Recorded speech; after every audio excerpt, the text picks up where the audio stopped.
Now I give the floor to the representative of Russian Federation. Distinguished Madam President, distinguished Minister, we would like to welcome you as President of the Security Council, and we're grateful for organizing today's debate devoted to the issue of training peacekeepers and capacity building of UN peacekeeping operations. We would like to thank the Secretary General Antonio Guterres and other briefers for their informative statements. We share the concern that modern challenges require particularly thorough training of peacekeeping contingents. This is particularly important in missions with complex mandates that are operating in the most complex and dangerous conditions.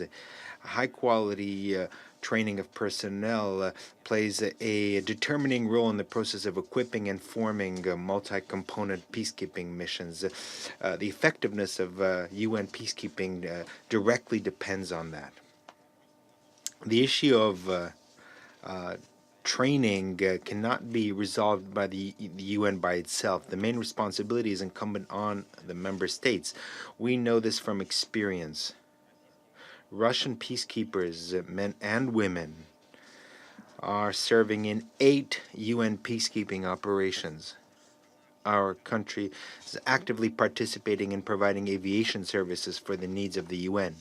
Therefore, Russia has acquired a significant experience in the area of training peacekeeping personnel. In Russian training centers, not only our own peacekeepers, but foreign peacekeepers are training both police and foreign units and military observers. We have developed a system of training which includes both general training and specialized training directly prior to deployment of peacekeepers to specific missions.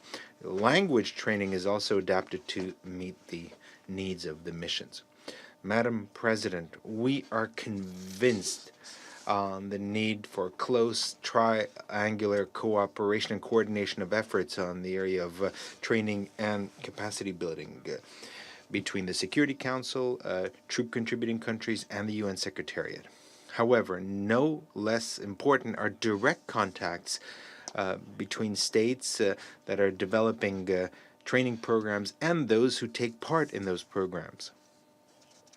Overall, we hope that the institutionalizing of the light coordination mechanism and its linking of intergovernmental cooperation to the work of the Secretariat will not create additional obstacles and will not lead to unnecessary cooperation among states that are providing training programs.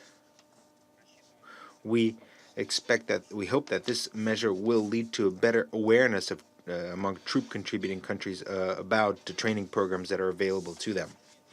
Obviously, it's extremely important to take into account modern realities as well as the needs and to understand what kind of peacekeepers are needed today and the training in which areas is the most relevant today.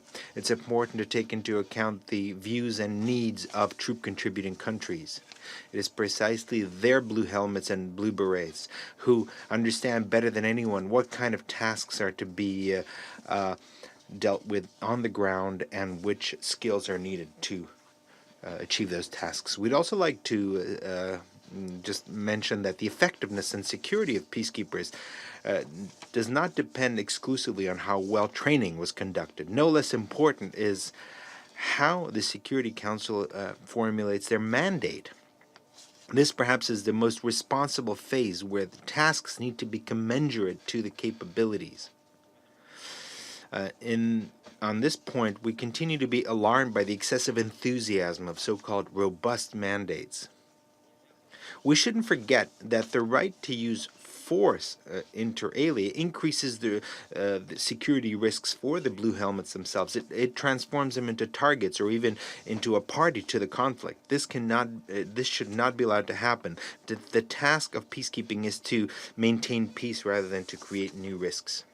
This issue, I would like to remind you, was one of the key issues in the course of the discussion of the Secretary General's initiative, Action for Peacekeeping, and especially during the development of the Declaration of Shared Commitments.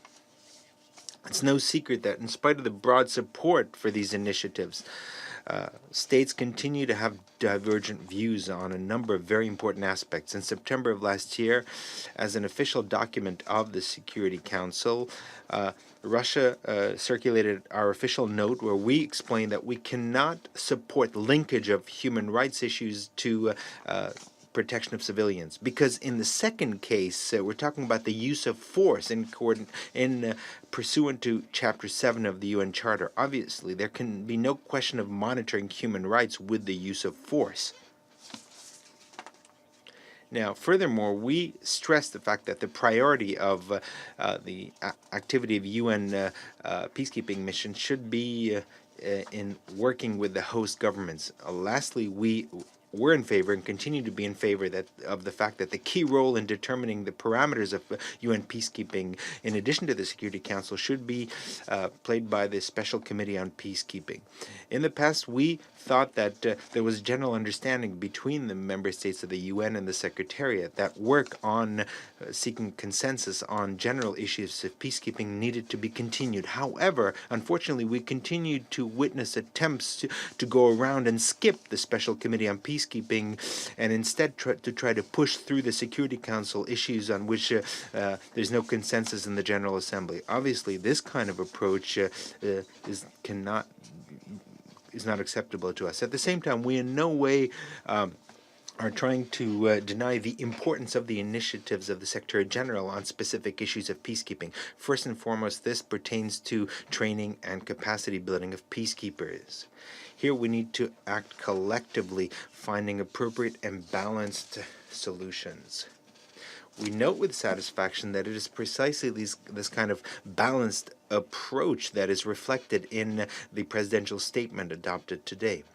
We won't hide the fact that work on the statement was not easy. Some delegations, until the very last round, did not become actively involved in that work. However, we'd like to pay tribute to the efforts of the Indonesian delegation, which demonstrated extreme diplomatic skills, which ultimately made it possible to achieve a result that is satisfactory to everyone. We believe that we should continue to work on developing UN peacekeeping on the basis of consensus, carefully listening to each other and respecting each other. Only this kind of approach will make it possible to fully achieve the ambitious goals formulated by the Secretary General in the area of peacekeeping. Thank you for your attention. I thank the representative of the Russian Federation for his statement.